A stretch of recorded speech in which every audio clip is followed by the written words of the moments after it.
I have lower turnover, better engagement, it actually makes me more successful with my external customer, right? And we always talk about that, but we don't always do something about it. Or when we do something about it, it's kind of a checkbox. I did it. Let's move on. And it's really interesting that you saw that next piece, that when you hit that wall, it wasn't like, well, we did the best practice, so this is as good as we're going to get. You were like, I'm not good with that.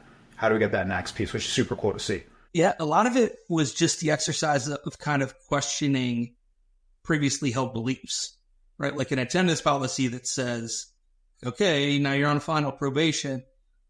Like that implies that you believe that somebody has control over that decision. Like, oh, if I threaten their employment, then they're going to elect not to take care of their parent that day. And it's like, well, we don't want somebody who's going to make that choice. We want somebody who's going to be able to say, like, we believe that you fundamentally work because it's a good way for you to provide a living and to gain the skills you want. We believe we offer those in a way that you want to keep doing it. So what are the barriers to that working for both of us?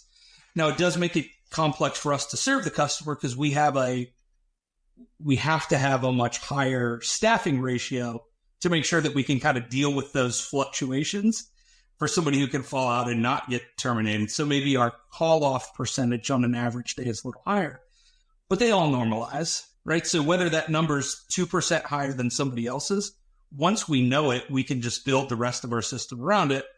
And then the flexibility of that system, we just believe is so much more attractive to the employee who needs, that kind of adjustment. I'm going through a lot of the same things with family health issue. Like if I was employed by a typical employer, I'm not sure my last 6 months would have enabled to keep me employed. But ultimately, I could figure out how to get all the work done that needs to be done, and it's not harming anybody in the process. And why shouldn't we extend those same things to our people as long as the customer gets what they need at the end?